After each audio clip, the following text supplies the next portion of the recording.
Hi, I'm Maggie Reiter, and I'm a research assistant in the University of Minnesota's Turfgrass Research Program. I'm currently working on a USGA-funded project on low-input fine fescue fairways. Currently, golf course fairways in the upper Midwest consist of Kentucky bluegrass or creeping bentgrass. These species require high inputs of water, fertilizers, and pesticides.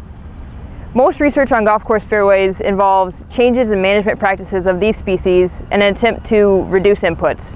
But this project takes a different approach. We propose using low-input turf species and managing them in a way that provides an acceptable playing surface.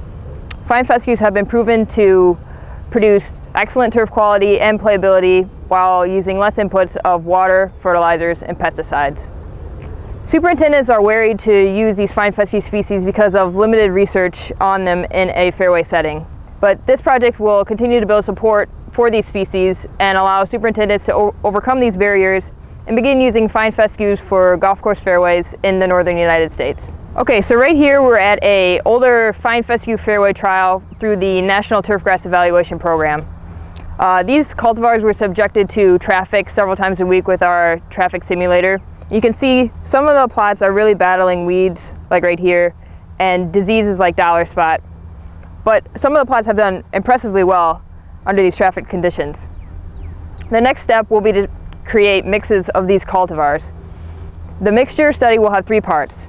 First, to determine if the plant growth regulator Trinexapac ethyl will improve divot recovery.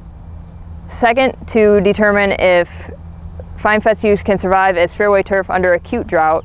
And third, to determine if fungicides are required at currently recommended applications for fine fescues to survive snow mold pressure.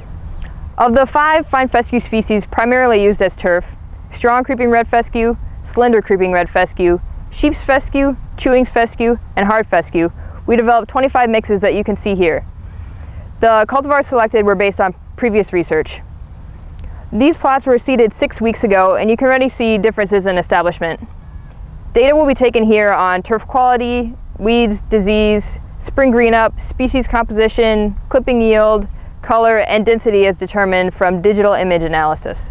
The data will be used to create an optimal mix of the cultivars used. This information can be used by superintendents to decide the best cultivars to use for fine fescue fairways, as well as the best management practices to create acceptable playing surfaces.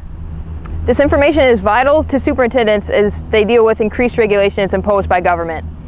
Furthermore, these low-input species can result in substantial economic and environmental savings on golf courses as a result of less overall resources used. Thanks for listening today, and stay tuned for updates on these trials.